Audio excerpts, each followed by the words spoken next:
After we finished moving into our new single-family home, another moving truck suddenly stopped in front of our house. Then, my husband said something unbelievable. "From today, my parents will be living with us too." What?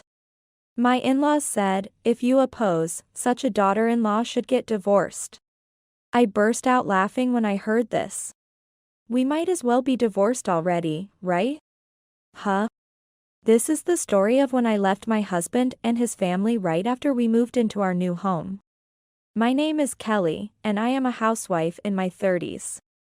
I married Steve 5 years ago, and our son is now 4 years old. I quit my job once I got married, but I went back to work when our son turned 4. And now I work full-time on weekdays. When I first met my husband, he was kind and laid back, a bit oblivious. But I thought that was part of his charm. Most importantly, I was attracted to the fact that he always put me first, which led me to marry him. However, I later realized that my compatibility with my in-laws was far from good. They were people who cared too much about appearances, always thinking unilaterally without considering others. The first sign of trouble was during the wedding preparations. They wanted a grand ceremony because he was the eldest son. I wanted a modest wedding with only close friends and family. But they complained it would be embarrassing and not fitting for their family status. Let me make it clear, my husband's family was not of high status. His father was a retired office worker, and his mother a housewife. They had always lived in rented houses, not a large one. Yet they seemed to want to maintain appearances. In the end, they said, "We will cover the costs," and went ahead to book a wedding venue they knew without consulting us. I didn't want to start a conflict before getting married. So I went along with my in-laws' wishes for a grand wedding reception. However, the cost burdened by the groom's side ended up being solely on my family. It was the same when I was in labor. My mother-in-law arrived at the hospital and immediately said, "What, not born yet?" I thought since the labor started, the baby would be here. I came all this way for nothing. How tedious.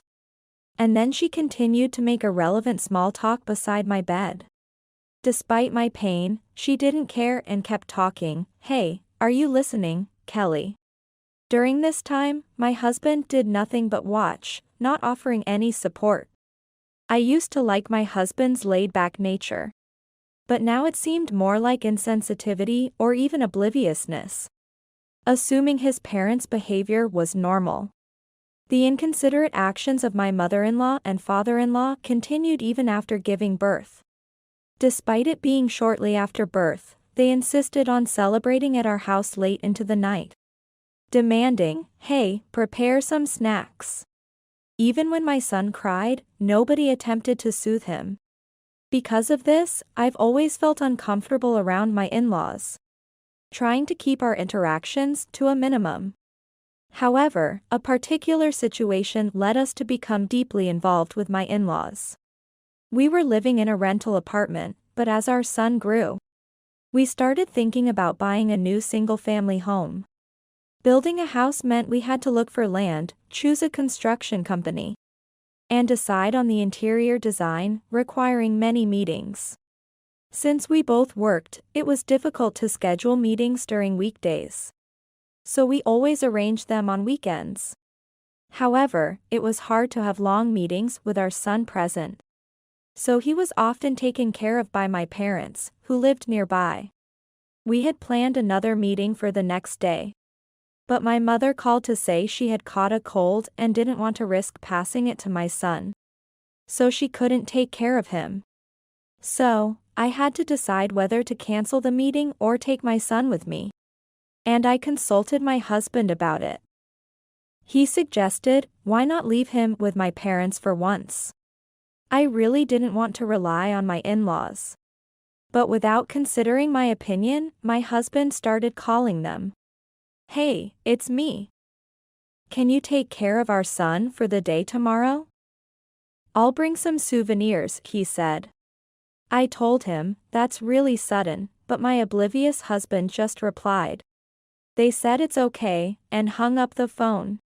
I had a bad feeling about this. The next day, we took our son to my in-laws in the morning before heading to the meeting. When we returned, I brought some sweets that my in-laws liked, hoping to leave quickly. But, as expected, I got caught up. Building a house, are you? What kind of house is it? My father-in-law asked. A system kitchen, huh? Young people these days have it easy. My mother-in-law added, with a sting. Then, my husband said, I've left everything about the kitchen up to Kelly. My mother-in-law, looking at me, said, oh, I'd love to use a nice kitchen myself. So, I said with a smile, why don't you consider remodeling your kitchen, then? She replied, as if we have the money for that. I'd rather have you do it as a filial duty. Watching this, my husband carelessly said. Well, once our house is finished, you should come and see. You can even use it if you want. I really didn't like the idea of someone else using my kitchen. After being asked all sorts of detailed questions about the new house for 2 hours, I was finally free. On our way home, I felt anxious and checked with my husband. Hey, your parents seemed really interested in our house. We're not going to live with them, right? I asked. He replied. It's our family's home. I told you, Kelly can do whatever she likes with the kitchen. So, I believed him. From that day, my in-laws started offering to take care of our son during our meetings. While it was appreciated, they always ended up giving unsolicited advice about the house. My father-in-law would say, show me the blueprints, and ask. How big is the bath? How spacious is the guest room? He even suggested, you should install handrails at the entrance for when you get older. My mother-in-law would say, this room should be a guest room. It's more comfortable, and how high is the kitchen counter? When I told her, she'd say, oh, that's inconvenient for me. When she suggested, you should make it lower, I couldn't help but respond. I made it at a height that's convenient for me. Then, my father-in-law said, it's not just you using it. Steve will live there too, so you have to consider everyone's convenience. As if we're designing the house to accommodate occasional visitors. Looking to my husband for support, he simply accepted their words without any objection. I wondered whose house we were building. Every time we had such exchanges, I grew tired. So, I suggested to my husband, can we stop leaving our son at your parents'? And I'm troubled by their constant interference with the new house. However, he dismissed it, it's helpful that they take care of our son. Just put up with a few complaints. That's what wives do. I pressed on. But, your parents are pushing their opinions too much. It's like they're planning to live there themselves. We're not going to live together, right? My husband roughly snapped back. I told you, it's our family's home. Stop nagging, or let's just get a divorce. Divorce. What is he even saying? The intrusion about the new house started with his parents. Yet, why does it end up being about our divorce? But from that day, my husband's threats of divorce increased every time something happened. On another day, after a meeting, my in-laws came to our house and started discussing the new house again. Hey, shouldn't you change the location of the bath? My father-in-law started. My mother-in-law said, that might be better, why not ask the architectural office to change it now? And even my husband seemed ready to make the call. Finally, I said, this has already been decided. That's when my father-in-law got angry. How dare you, a mere daughter-in-law? You know nothing about houses. So you should listen to what your elders have to say, he yelled. My mother-in-law added, exactly. We're just trying to give you good advice. Far from helping me, my husband said. That's right.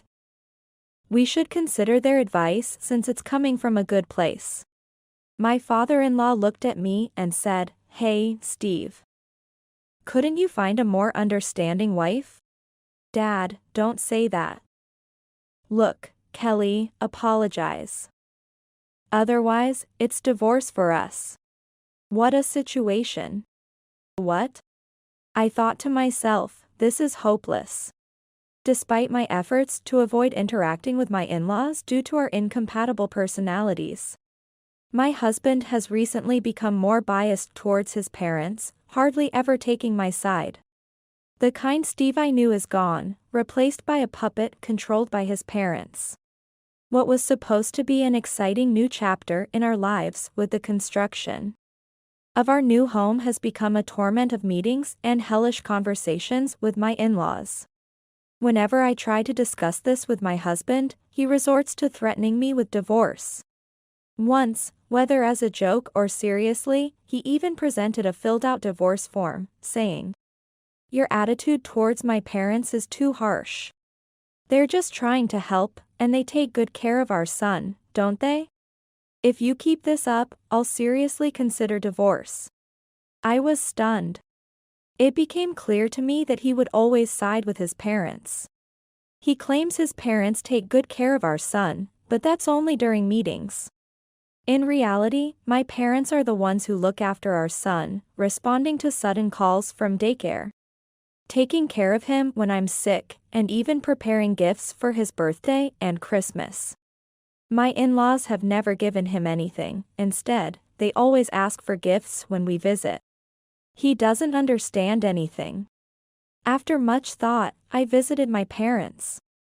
They could tell something was wrong, and my mother immediately asked, "What happened?" I decided to confide in her about everything. She told me, "You can always come back here if you need to." Hearing this gave me relief. I realized I don't need to cling to that family. It's just a matter of making a decision. But I have a son, and we're in the middle of building a house. However, given the situation, it seems only a matter of time before my in-laws take over the new house. Would I have to endure their verbal abuse and be used by them forever? I couldn't stand it. But if I proposed divorce now, my husband would likely reject it, despite his frequent threats of divorce. Their concern for appearances means a smooth separation is unlikely. That's when I came up with a plan and began preparing for the worst-case scenario. Finally, the new house was completed, and today my husband, my son, and I came for a visit. My son was thrilled, running around saying, "Yay! A new house." The new home smelled fresh, and it felt like I finally had the house of my dreams. We briefly discussed the move. The second floor was planned to have a guest room and my son's room, which we didn't plan to use for a while, so I thought of them as storage spaces for now. I mentioned this to my husband, but he only said, "Make sure to organize the stuff properly." Really? "There's no rush," I replied, though I was already feeling distrustful of him. On the day of the move, we proceeded as planned, unpacking our things. Expecting a busy day, we had our son stay with my parents. But then, I realized my husband was nowhere to be found. Searching for him, I found him on the phone, saying things like, "Oh, you're coming already? We haven't finished unpacking." Hearing this, I thought, the in-laws are coming again. But soon after, I saw another moving truck stop in front of our house from the window. I was wondering if perhaps we had forgotten to unload something when suddenly the doorbell rang. When I checked the intercom, my in-laws were there, carrying their luggage with them. "Hey, is everything unpacked yet?" they barged in, saying. "Oh. It's not organized at all yet, is it? I guess Kelly alone can't handle it." Behind them, a mover was holding protective covers commonly used during moving, saying, "Hello, may I start working now?" Work? What work? I was confused, but my in-laws told the workers to start, and suddenly, they began bringing things into our house. Hey, what is this? What's going on? When I confronted my husband, he coolly answered, they're moving in with us from today. It makes things easier for us since they've been helping with our son, right? What? I was never consulted about this. Well, I own the house, and my parents have been advising us about it, haven't they? And my mom said she wanted to live in this house too, he said nonchalantly. What? What are you talking about? This is supposed to be our family of three's home. There's no room for your parents. I said, only for my father-in-law to reply. What are you saying? The largest room on the second floor will be mine. And the smaller room next to it will be mine, my mother-in-law added. They even mentioned, we measured the other day, do you think the curtains will fit? What? Measured? When did that happen? I turned to my husband. Hey, have your parents been here before? What? Of course. They came the day before we had the viewing. What? Why? They wanted to see it, so I gave them the keys to check it out first. Can you believe it? My in-laws had seen the house before we had. Even deciding on their rooms and measuring for curtains. I could feel the anger bubbling up inside me. Why wouldn't you consult me? This is supposed to be our home for the three of us, right? And now there's no room for our son. What? We're not going to use our son's room right away. And the guest room is for when people visit, right? So it's fine if my parents use it. Didn't I tell you? The new house is for the family to live in. And family includes my parents, obviously. Are you tricking me? You're just misunderstanding. I'm the owner, so stop complaining. As we were arguing, my in-laws joined in. What's with this daughter-in-law? Opposing us living here? Too arrogant for a mere wife. Such an unfortunate daughter. It's natural for children to take care of their parents, isn't it?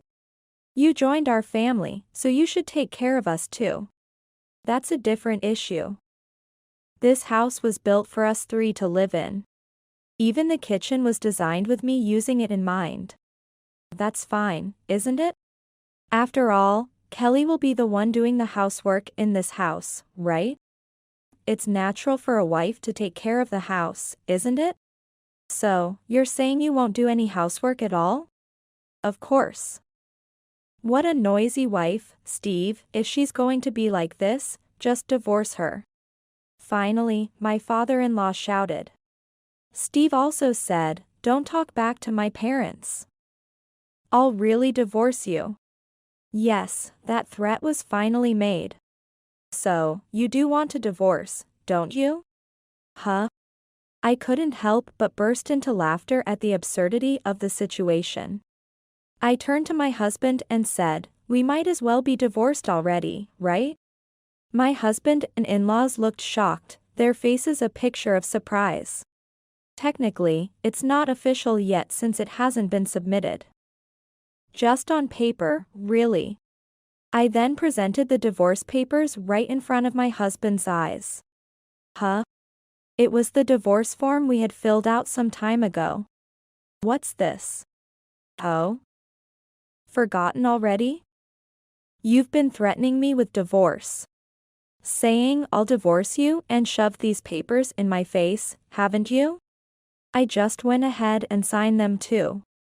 What are you talking about? That was a joke.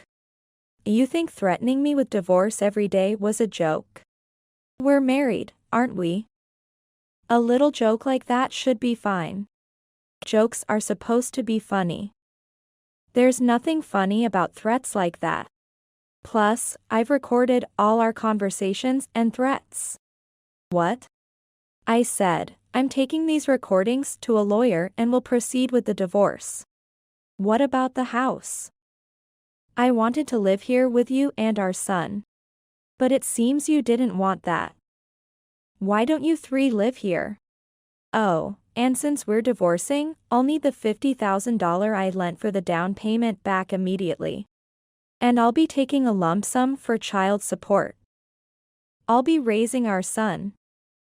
Saying that, I opened a cardboard box. Inside were a duffel bag and a backpack, packed with the essentials for my son and me. Yes, I had been preparing for this moment. It turns out my in-laws were planning to take over the house. And my husband had colluded with them to deceive me. That leaves me with no choice but to divorce him. However, given his family's penchant for appearances, my husband won't agree to a divorce easily. That's when I remembered the divorce papers he had prepared as a threat. He never intended to follow through, but since he had filled them out so considerately, I decided to go along with it. But submitting them without confirming his intent to divorce could lead to the divorce being invalidated. So I made sure to record everything to confirm his intention. He probably thought I'd never have the courage to divorce him. Certainly, divorcing with a young son is no small feat, but I'm not alone. My parents are on my side, and living with that family would have been detrimental to my son. Therefore, separating is the best option. I took my belongings and went to my parents' house to explain the situation. They supported me, even saying, "You can stay here if you need to." Leaving my son with my parents, I visited a lawyer's office. I presented the divorce papers, explained my situation, and showed them the recordings, asking to proceed with the divorce. A week after leaving the new house, my husband called repeatedly. I didn't want to talk, so I didn't answer, but he left many messages on the answering machine. All about the mortgage, and, "What are you thinking, come back," were the gist of them, with no apologies or concern for our son. Nor any mention of evicting his parents. He wasn't concerned about anything but the mortgage, understandably so since he has no savings. He's always spent too much on hobbies like casinos and slots. Despite planning to save before building the house, the only money available was the $50,000 from my savings before marriage. He'd casually said, "Sorry, but if the loan is in my name, it'll be fine," which I couldn't stand. So I had him sign a loan agreement acknowledging he borrowed $50,000 from me to be repaid in full. He probably thought it was a trivial matter between spouses and signed without fuss. But this document proved invaluable in an unexpected situation. When we decided to take out a mortgage, I used my savings for the down payment, and the mortgage was in Steve's name. However, it seemed he was counting on my income as well. Probably, he intended to put the burden of living expenses on me after inviting his parents to live with us. I'm sure his frugal parents wouldn't contribute a penny towards the living expenses. But since I'm getting a divorce, I no longer care about the affairs of that house. As long as I get back the money I lent and the child support, that's all that matters to me. I had no intention of speaking to that family again, so I asked a lawyer to handle everything. I showed them the promissory note Steve had signed, fully intending to collect. I was braced for his request to pay the child support in installments. However, his prideful parents said, "We want to cut ties with that demon wife as soon as possible," and opted to pay in one lump sum. How were they going to manage without savings? They probably borrowed from some dubious sources at a high interest rate. But that's none of my concern. I later learned that Steve's family decided not to live in the new single-family home and put it up for sale. Without me, continuing the mortgage payments must have become difficult. Not to mention the shady loans they had to repay. In the end, Steve and his parents had to rent a small apartment. His mother must have been disappointed about not being able to use the system kitchen, especially since it was designed for my height, which wouldn't have suited her short stature. Furthermore, Steve's divorced sister and her two sons A middle schooler and an elementary schooler also moved back in with them. That meant 6 people were living in a cramped space, relying on Steve's earnings and his parents' pensions for living expenses. With Steve chased by repayments, they had no financial leeway. I heard that with the increased family size, constant quarrels erupted in Steve's household, loud enough to draw complaints from neighbors. His sister raged, "I came back thinking we'd live in the new house, what's this all about?" While his mother constantly griped about wanting to use the system kitchen and live in the new house. Steve, driven to desperation, dove deeper into his gambling habits. His old hobby, incurring even more debt. Rumor has it he's gotten involved with even shadier lenders. Such a pitiful situation, but it's all Steve's own doing for siding solely with his parents. So it's his just desserts. As for me, I've moved into a rental apartment close to work with my son, living comfortably. My parents help out when I work late, giving me peace of mind. After working hard, I got promoted, and my salary increased. I'm saving the extra money to take my son and parents to a high-class resort for some well-deserved relaxation. Unlike someone, I'm living happily, showing gratitude to my supportive parents.